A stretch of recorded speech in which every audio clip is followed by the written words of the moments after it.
Good morning, boys. It's March 4th today, and I just wanted to comment on a little conversation here at the end of the Mark passage that we had for today. It's in Mark 12, beginning in verse 14. I'll read it and just make a couple of comments. Later, they sent some of the Pharisees and Herodians to Jesus to catch him in his words. They came to him and said, "Teacher, we know that you are a man of integrity. You aren't swayed by others because you pay no attention to who they are, but you teach the way of God in accordance with the truth. Is it right to pay the imperial taxes to Caesar or not? Should we pay or shouldn't we?"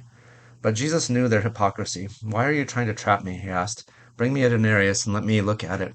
They brought the coin, and he asked them, "Whose image is this and whose inscription?" "Caesar's," they replied. Then Jesus said to them, "Give back to Caesar what is Caesar's, and to God what is God's." And they were amazed at him. A couple of things I just wanted to comment on there. So in my small group recently, we've been teaching through the Sermon on the Mount and talking about Jesus confronting hypocrisy and a lot of things that word hypocrisy means. One of the things, though, that it means at its root is it's acting as if you were something that you are not.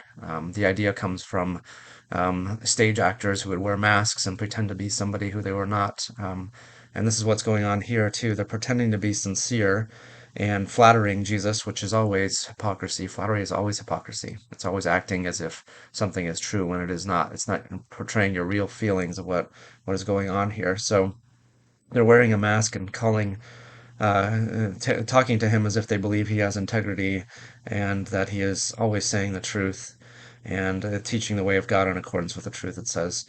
And so they're trying to set him up for something and trying to put him on the horns of a dilemma here with whether they should pay taxes to Caesar or not. They're trying to get him to be less popular with the people because the taxes of the Romans were unpopular with the people, or they're trying to get him in trouble with the Romans by saying that they should not pay attention to the Roman authority. And so there's a lot of hypocrisy in it, but Jesus cuts through all of that and actually calls them to something I think that is very important even in our day, is to understand what belongs to worldly authorities and what belongs to God, and what do we give to each of those. Honor, respect, money, whatever it is that we owe to those, we ought to be careful to do exactly what we're supposed to in those relationships. This is something I thought even during COVID was such a big deal. There was a lot. This was quoted a lot. Give to Caesar what is Caesar, and to God's what is God's, but often misquoted, I think. And so I think we need to understand what is our relationship to the things of this world, to the things of um, the governments of this world that have been appointed by God. How do we interact with that? How do we give really what is due to the world around us, while also giving to God what is God's? And that is a tension certainly that we face. And it was one that stupefied really these teachers of the law.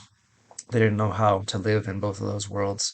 And I think that's unfortunate because God had called them to be a kingdom of priests and a holy nation, to be in this world but not of the world. And it's a difficult tension to walk for sure, but it's something that we ought to wrestle with and understand how do we apply that in our lives. So I want you to think about today, even what do you need to give to those in authority over you, in secular authority, but also to God in His realm too. What are the things that you ought to be giving to Him that you're withholding, and what are those things that you might be um, obligated to give to human government that you're also withholding from that for other reasons? So just something to think about from today. Brilliant little conversation. Thanks, you guys. See you tomorrow.